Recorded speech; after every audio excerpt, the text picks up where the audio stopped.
2024 ಕಳೆದು 2025ಕ್ಕೆ ಕಾಲಿಡೋಕೆ ಇನ್ನೇನು ಜಸ್ಟ್ ಕೆಲವೇ ಗಂಟೆಗಳು ಬಾಕಿ ಉಳಿದಿದೆ. ಹೊಸ ವರ್ಷದ ಸಂಭ್ರಮದಲ್ಲಿ ಮಿಂದೇಳೋಕೆ ಸಿಟಿ ಮಂದಿ ತುದಿಗಾಲಲ್ಲಿ ನಿಂತಿದ್ದಾರೆ. ಆದರೆ ಈ ಬಾರಿ ನ್ಯೂ ಇಯರ್ ವೇಳೆ ಪೊಲೀಸರು ಎಲ್ಲೆಡೆ ಹದ್ದಿನ ಕಣ್ಣಿಟ್ಟಿದ್ದು ಪೋಲಿ ಆಟ ಆಡಿದ್ರೆ ಜೈಲೂಟ ಫಿಕ್ಸ್ ಆಗಲಿದೆ. ಇನ್ನು ನ್ಯೂ ಇಯರ್ ಸೆಲೆಬ್ರೇಷನ್ ನಲ್ಲಿ ಬೇಕಾಬಿಟ್ಟಿ ಹಾರಾಡಿದ್ರೆ ವಿಚಿತ್ರ ಮಾಸ್ಕ್ ಧರಿಸೋರಿಗೆ ಹೊಸ ಮಾರ್ಗಸೂಚಿ ಬಿಡುಗಡೆ ಮಾಡಿದೆ. ಹೊಸ ವರ್ಷಾಚರಣೆ ಹಿನ್ನೆಲೆ ಇಂದು ಎಂಜಿ ರೋಡ್, ಬ್ರಿಗೇಡ್ ರೋಡ್ನಲ್ಲಿ ಜನಜಂಗುಳಿಯೇ ಇರುತ್ತೆ. ಈ ಮಧ್ಯೆ ಮುನ್ನೆಚ್ಚರಿಕಾ ಕ್ರಮವಾಗಿ ಹಲವು ಮಾರ್ಗಸೂಚಿಗಳನ್ನ ಬಿಡುಗಡೆ ಮಾಡಲಾಗಿದೆ. ಅಲ್ಲದೆ ಸಾವಿರಗಟ್ಟಲೆ ಪೊಲೀಸರನ್ನ ನಿಯೋಜನೆ ಮಾಡಲಾಗಿದೆ.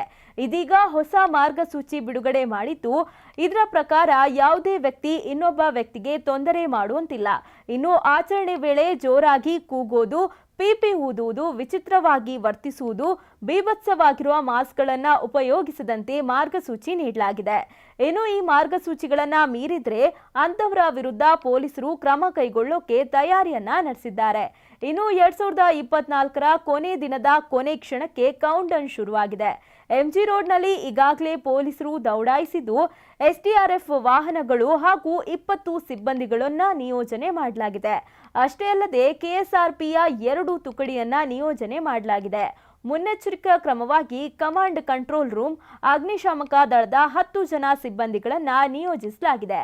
ಹಾಗೆಯೇ ಮಹಿಳೆಯರ ಸುರಕ್ಷತೆಗಾಗಿ ವುಮೆನ್ ಐಲ್ಯಾಂಡ್ ಅನ್ನು ಸ್ಥಾಪಿಸಿದ್ದಾರೆ. ಬೆಂಗಳೂರಿನಲ್ಲಿ ಹೊಸ ವರ್ಷದ ಸಂಭ್ರಮಾಚರಣೆಗೆ ಕ್ಷಣಗಣನೆ ಶುರುವಾಗಿದೆ. ಈ ಮಧ್ಯೆ ಬೆಂಗಳೂರಿನ ಎಂಜಿ ರೋಡ್, ಬ್ರಿಗೇಡ್ ರಸ್ತೆಗಳಲ್ಲಿ ಇಂದು ಜನಸಾಗರವೇ ತುಂಬಿರುತ್ತೆ.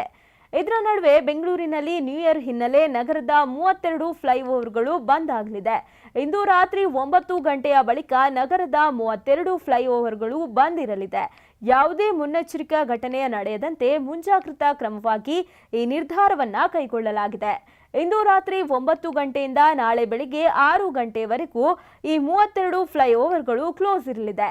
ಈ ಕಾರಣ ವಾಹನ ಸವಾರರು ಸರ್ವಿಸ್ ರಸ್ತೆಯನ್ನೇ ಬಳಸಬೇಕು ಎನ್ನಲಾಗಿದೆ.